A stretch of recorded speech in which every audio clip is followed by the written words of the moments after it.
dibamitti gorina jirina dara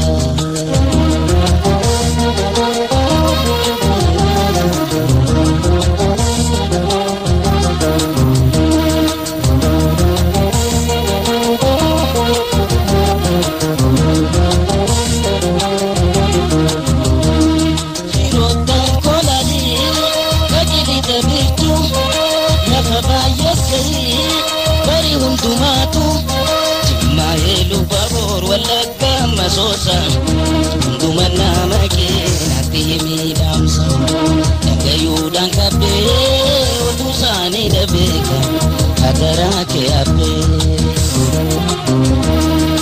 chuba yankaba litabi tutira damsa fogini pohun gabira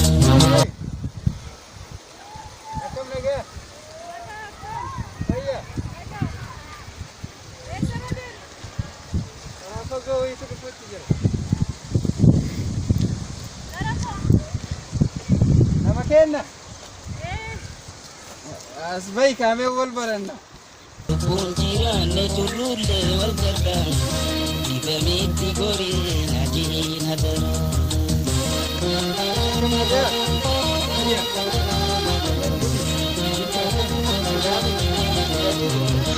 nama ganda kanadi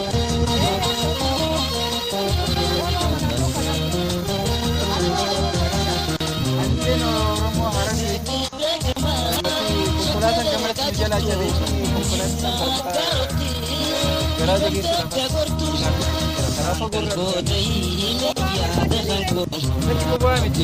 populatan gara jadi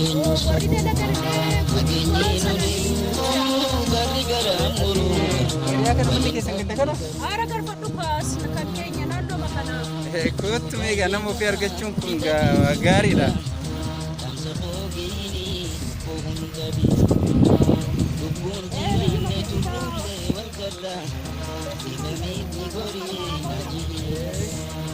Orang desa lagi berbeda kemana?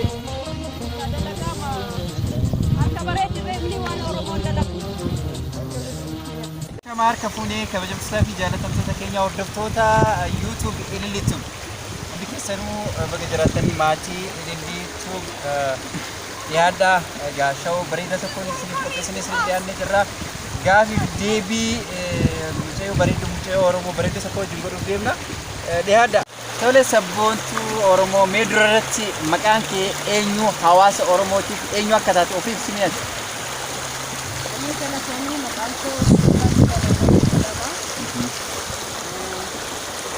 Oromia wando kesan wanda kana amma mokma taditi gache Oromia kesa ishe tokko arsi gandira galatomiga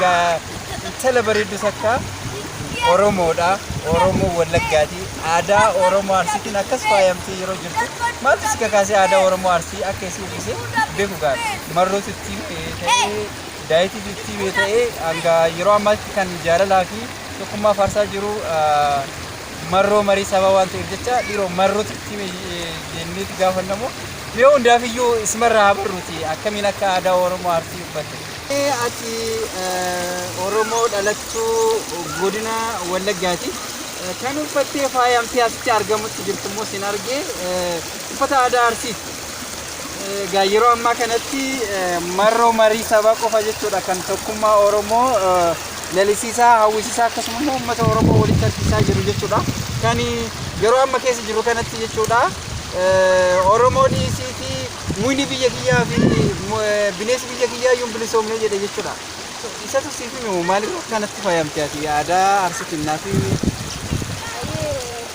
marroo leemanillee akkuma malee Oromoon arsii wallagga jedhee wal qoodumsa guddina isaarraa kan ta'e baay'ina guddina dachee isaarraa hiyyummaa isaa baay'inarraa kan ta'e wal baruuf ganda isaa qoratee eessa jira sanyii koo jedhee wal beekuuf jedhee maqaa lafaaf laatee gandaaf laatee malee Oromoon tokkuma sanumaatti inni arsii keessa jirus na keessa waan jiruuf naawwata akka malee yaada bilisina qabuu fi nama guddaa sammuu bal'aa akkasuma immoo nama sammuun isaa bal'isee yaadurraa kan eegamudha kan amma atinaaf kennite.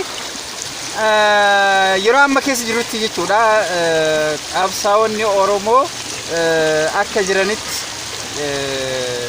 silaa yeroon kun yeroo wal jaalatan yeroo tokkummaa uuman yeroo irree tokkoon cimanii wal cimsanii falmatanii tapha bareedaa tokko taphatanii Oromoo gammachiisanidha jechuudha yeroo nuti amma keessa jirru kana. So qabsaa'onni tokko immoo ni jiranii kan akka dhaabaatti ta'ee dhaaba walitti quba walitti qaban jechuudha.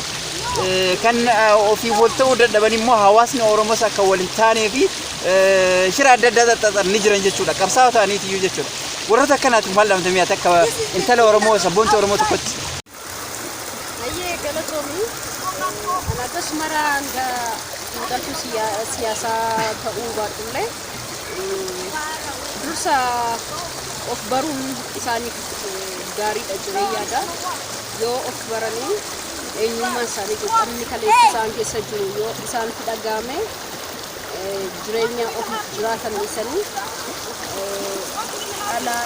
dhaloota qubeetti ofii isaaniitiin waan gaarii ta'anii akka seenaan boor isaanii gaafannu waan gaarii ta'anii darbanii eenyummaa isaanii akka isaanitti yaadatanii kan ta'an. Tole galatoomii sabboontuu Oromoo ammas dabalata yaadni kee akka malee yaada gannama seenuudha yaada bilchina qabudha. Jidduma kana jechuudha artistii jaalatamaa fi beekamaa artistii Oromoo qabdu akkasuma immoo Qaaroo Ijaa Oromoo jechuudha. Weellisaa jechi qofa osoo hin ta'initti qabsaawaa yookaan immoo falmata mirga dhala namaa jechuudha. Akkaataan jedhanii isa yaamaniyyuu nama dhiba maqaan isaa hedduu waan ta'eef jecha. Diina qofa osoo hin ta'in nama qofa osoo hin ta'in bineensa jechuu dandeenya kan isa nyaatu yeroo ammaa jechuudha. Isa qofa ajjeesuu osoo hin ta'initti ilmaan Oromoos hamilee isaanii ajjeesuu fi hamilee isaan cabsutti kan xiyyeeffate diina keenya jechuudha. Mee du'iinsa yookaan wareegama artistii Haacaaluutiif maal sitti dhagahame? Wareegamni Haacaaluu nama tokko duwwaaf miti beekaaf miti walaalaaf miti daa'imni afaan isiniitti hin barreeffamee daa'imni afaan isiniitti hin barreeffamee gaddaa Haacaaluu walitti dhagahama. Sunni Haacaaluun du'uunsaa gadda nutti ta'u malee an akka ilaalcha kootti du'e Haacaaluu akka Oromoon biqilaa biqilchu jalqabni biqilaan sanyii lafa keessa tokkoree biqilu akka kana tokkummaa dhiigni isaa foon isaa lafa dachee Oromiyaa keessatti wareegame tokkummaa ilmaan Oromoo biqilcheera jedhanii amanaa dhiiga isaatiin tortoree tokkummaa Oromoo biqilcheera fudhadha akka ilaalcha kootti. Tole galatoomii sabboontuu Oromoo gaa akkuma beeknu jechuudha weellisoota addunyaa kanaa kan amma dura darban of duuba deebinee yeroo laalletti baroota darban yookaan immoo baroota dheeraa dabran keessatti weellisaa beekamaa addunyaa kanaa ija yookaan urjii addunyaa kanaa kan ture namni maqaan isaa Tupac Shakur jedhamu jechuudha. Fakkeenya akka weellisaa Haacaaluu kanatti jechuudha kan inni ajjeefame. Badii biraan qabu jechuudha mirgi uummata gurraachaa haa kabajamu jechuu qofarraan kan ka'e jechuudha. Akkuma fakkeenya amma Haacaaluu kanatti jechuudha isaanii iddoo tokko weellisee deebi'aa jirutti konkolaataa keessatti dhaabamaniiti yeroo gara mana yaalaa deemanitti mana yaalaa keessaa iddoo ciisu sanii dhabame jechuudha.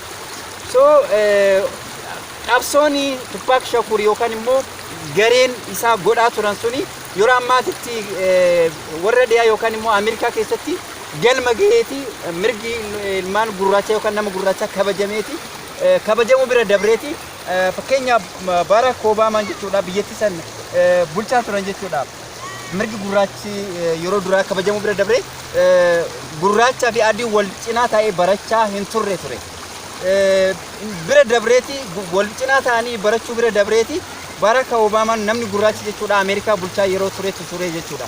Kun immoo qabsoo Tupac Shakur fi akkasuma immoo gareen isaa godhaa turan jechuudha. Qabsoon Haacaaluun godhaa ture yookaan immoo irratti wareegame. Uummata Oromoo tokkoomsee bilisummaa Oromoo yookaan walabummaa Oromoo ni lalisiisa jaarmoota Oromoo kana walitti ni fidaa tokkummaa Oromoo kana ni cimsa jettanii abdattaa? Eeyyeen nan abdii kun qaba. Hundumtuu dogoggora kaleessa turerraa wal qoqqooddi kaleessa turerraa ibna caaluu baay'ee keenya akka nu tokko goonee akka nu eenyummaan keenya tokkummaan keenya dagaagu nu taasiseera jedhanii gaadha akka kootti. Anaaf ibna caaluu gadda guddaa taa'uyyuu Oromoon tokko ta'ee eessa jirtadhee waliin gaafachuu eegameera. Immoo deebisee tokkummaa Oromoo ijaaruu irratti shoora guddaa qaba. Dhugaadha akka gaanfa Afrikaatti yoo ilaalle Oromoon Oromiyaa keessa Itoophiyaa isaan jedhan sana keessa qofaa miti kan jiru.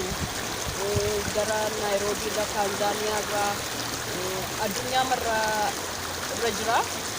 Wanti addunyaa irra jiru kun immoo inni naannoo irraa buqqa'ee kaleessas jaarrolee darban mootota biyya keenyaa darban kan daangaadhaan gurguramanii naannoo keenyaa keessatti warri of wallaalanii jiran illee akka isaan of baran taasiseera. Biyya caalu baay'een isaanii amma gara tokkummaa Oromoon malee Oromoof bilisummaan addaa akka hin jirre sirriitti hubatee beekeera uummati Oromoo. Kanaan booddee waan lammata bu'uufamu natti hin fakkaatu. Tole galatoomii sabboontuu Oromoo. Egaa gaaffiin sabboontuu Oromoo wajjin golchaa turre addaan hin mee ammas isumatti deebi'a. Egaa daawwattoota keenya hanga dhumaatti hordofaa irraa keenya. Egaa sabboontuu keenya akkuma beektu jechuudha hawaasni Oromoo kun akkuma ammaatti ibsaa turte sanitti hawaasni Oromoo bal'aadha. Bal'ina hawaasa Oromoo irraa kan ka'e Oromoon kun wal beekuyyuu hin dandeenye jechuudha daangaa fi daangatti jechuudha. Kan Oromoon daangaa fi daangatti wal beekee jennu gaafa tokkummaa qabaannee fi gaafa diina keenya dhuunfannee gaafa immoo diina keenya irra oollee afaan keenya akkuma tokkotti yaadni keenya tokko ta'e qofaadha jechuudha gaafa nuti wal beekne jennee abdannu jechuudha. Yeroo ammaatti immoo akkuma beektu namiyyuu akkuma naannoo yookaan immoo garee yookaan immoo waan gandummaan wal ijaaraniiti walirratti guuru ebalu basaasaa ebalu maal jechuudhaan dhagaa walirratti darbachuu waan akkasii kanatu uumama. Hawaasa Oromoo yookaan immoo warra gandaan of ijaaree namoota Oromoo sabboontota maqaa balleessu kan inni maal dhaamtaaf ni yaadu? Akka kootti warroota gandaatti deebisanii ilaalchisaan ganda keessa jiranii ilaalchi Oromoo maraa gandarra darbeera. Akkuma gandarra akka addunyaatti ilaalcha qaba malee Oromoo duwwaadhaaf addunyaadhaaf ija kan ta'udha. Qaroominni Oromoo keessa jiru namoota baratan hedduu qabdi Oromiyaan. Ijoollee ilaalcha gaarii qaban hedduu qabdi. Akkuma baay'ina keenyaaf maqaa gandaa kenname akkuma duratti hin jedhe ammas Oromiyaan guddina isheetiif ganda qabdi malee waan yartuun isaaniif maqaa tokkoon hin waamamne malee ammas Oromoon gandarra jiru akka ilaalcha kootti gandarra darbee tokkummaa isaatiif bilisummaa isaatiif tokko ta'ee harka wal qabatee waan jiru natti fakkaata yeroo kanatti hawwiin koos kan maqaa. Tole galatoomii sabboontuu teenya egaa jaalatamtootaa fi kabajamtoota hordoftoota YouTube LLTube qophiin keenya addaan hin cinne yookaan hin xumuramne itti fufaa hanga xumura sagantaa keenyatti nu hordofaan affeerra keenya waan malee egaa jaalatamtootaa kabajamtuu sabboontuu Oromoo mee ammas simatti hin deebi'a. Qabsoon yeroo ammaa marroon godhaa jiru deeggaramtuu yookaan immoo jaalmarroon jaalatamaa akka isa taasise yeroo ummanni Oromiyaan bilisoomte yookaan immoo Abiyyi yookaan Oromoon biyya qabatte jedhee harka dhayaa kan biyya baqaa jirus maandata isaa darbe yookaan immoo jireenya isaa laaqee galutti biyyi kiyya hin bilisoomne biyyaa miti mukaa fi bineensi biyya kiyyaayyuu hin bilisoomne jedhee nama gaaratti hafee ammas gaara jirudha jechuudha. olola namoonni tokko jechuudha warri shiraa dhiyeenya kana Facebook irraa akka tokko cambaa jirani sun immoo ololli qabsaawaa homaa wanni irraa buusu hin jiru maaliif jennaani qabsaawaani egaa namni kontraata fudhatee qabsaawi jedhee mindaa isaaf kafalaa ji'atti mindaa isaaf kafalaa ati achi deemi har'as deemi har'a achi deemi bor achi deemi jedhee isa ajajuu miti qabsaawaani kan sabaa ta'uusi tarsiimoo fi haala isaa akkaataa isaaf itti mijaa'utti saba isaatiif qabsaawa malee yeroon abbaan fedhe gara fedhe isa ajajuu miti haa ta'u malee marroon yeroo ammaatti jechuudha toora wallaggaa qofa keessatti jechuudha kan inni himamu garummoo jaalatamuudhaaf oromiyaa bal'oo keessatti jaalatama jechuudha gara oromiyaa bahaa kana maaliif gadi hin baane jechuuti maaliif gadi hin buune jaalmarroon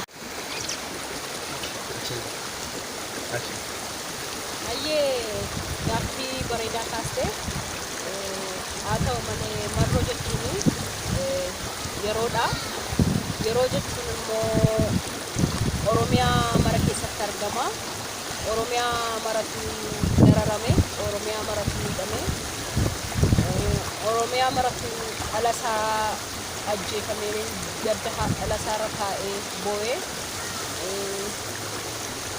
kanaaf marroon kan nama tokko yookiin kan ganda tokko naannoo tokko keessatti argamu hin taane oromiyaa bal'oo keessatti argama. Galatoomii deebisaa bareedaa nuuf deebiste gaa akkuma hawaasni bal'aan toora miidiyaa garaagaraa irratti gaafatutti jechuudha kanaan itti gaafadhee maaliif marrooni wallagga qofa keessa jira maal gara oromiyaa bahaa kana gadi hin dhufne kan jedhu jechuudha miidiyaa garaagaraa irratti cambaa jechuudha anis kanuma asitti kana jechuudha kan an jedhu maaliif marroo jechuun yeroodha maqaa nama tokkichaati miti marroon immoo onnee hawaasa oromoo hunda keessa jira jechuudha namni yeroo amma keessa jirru kanatti ansiif jira jedhee lubbuu ofii siif wareegee bosona keessa siif jooru gaa jaalatamuu fi kabajamuu fi deeggaramuu qaba waan ta'eef jecha ummanni oromoo yookaan immoo hawaasni bal'aan akka isa deeggaru akka isaa cinaa dhaabbatu anis nin beeka jechuudha kana maali wanti beekuuni ummanni oromoo hundi waan gabroomee jiruu fi reeffi oromoo bakka jirutti jechuudha laga hunda keessaa muka hunda keessaa karaa hunda keessaa waan fuudhaa jiranii fi gabrummaa waan irra jirtuufi jechuudha gabrummaa hammayyaa kan ta'e jechuudha kan yeroo ammaa nuti qabsaa'onni yookaan qeerroon adda oromiyaa bal'oo keessa jiru wareegamaa jiru kanaaf egaa marroon yeroodha akkuma jenne yeroon sun gaa akkuma dhiha oromiyaatti himamtu baha oromiyaas nuti jedheetiin abdiin irraa qabu gaa xumura irratti mee shamara qarree oromoo qeerroo oromoo yookaan immoo hawaasa oromoo bal'aa yookaan immoo qabsaa'ota oromooti waa'ee gama tokkummaatitti mee dhaamsi ati qabdu jira hayyee galatoomii yaada gaarii kaastee daraan tokkummaan oromoo ammaan kana nu barbaachisa baay'ee tokkummaa kanaan dura turan irraa ammallee cimsinee tokkummaadhaan wal bira dhaabbannee oromoo qofti eenyummaa isaatiif falmachuu qaba wareegama barbaachisu haalota kaffaluun irra jiru kaffallee tokkummaadhaan bilisummaa keenya uumachuu qabna kanaaf qeerroon qarreen hawaasni guutummaan utuu waliin qoodin amantaan gandaan haalota jiran kamiin daangaa kun taa'in amantaas ta'e musliima kiristaanaatiin jedhu eessa laga kamittitu waliin qoodin amantaa ittiin dhalanne miti itti dhalanne oromummaan garuu ittiin dhalanne isa ittiin dhalanne immoo falmachuu qabnaa guddisuu qabnaa ittis wareegamuu qabna kanaaf oromoon martuu tokkummaadhaaf wal cina dhaabbatee eenyummaa isaa isa ittiin dhalatee falmachuu qaba.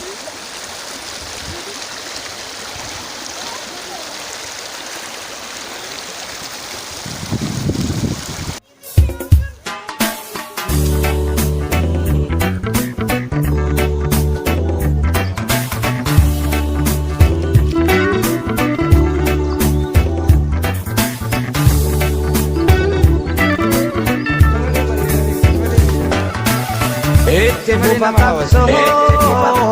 Qabsoon bilisummaa. Itti fufa qabsoon bilisummaa.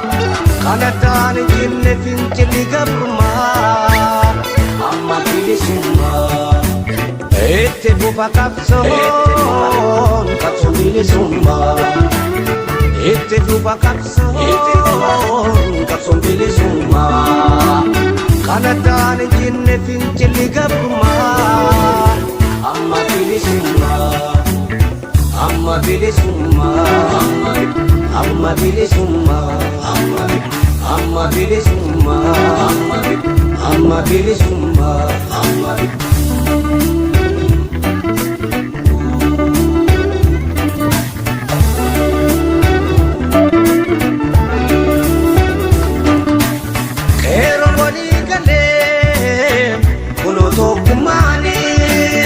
Harkoota gabrummaa onkoltuu fiddaani kaabaa fidiyaa kaabaa fidibaani maratu dandeessu dachiirtee taatu fuuni fataa jalaa samii sabuutu abadan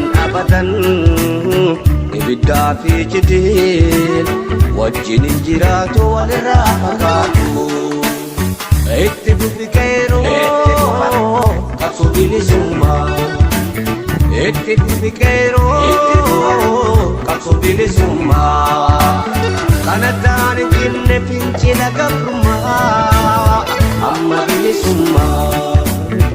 Itti fufi qeeroo qabsoo bilisummaa.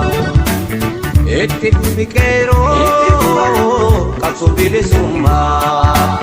Kana taane jenne fincila gabrummaa.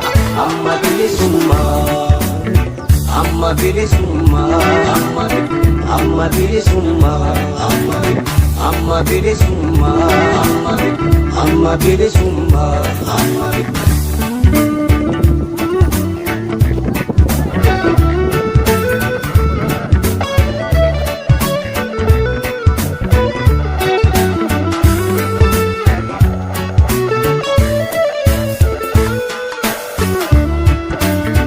Nudi ganaranu lola simbarbaanu wala bobu male tunkurtu simpenu kitanya butatu iboda debinu arrale borule tule dabamna male dagaya gantu ya khangara kule dinin madromo baratoota maalif simmararre itti fufe qabsoo bilisummaa. Itti fufi qabsoo bilisummaa. Kana taane jenne fincila gabrummaa. Amma bilisummaa. Itti fufa qabsoo.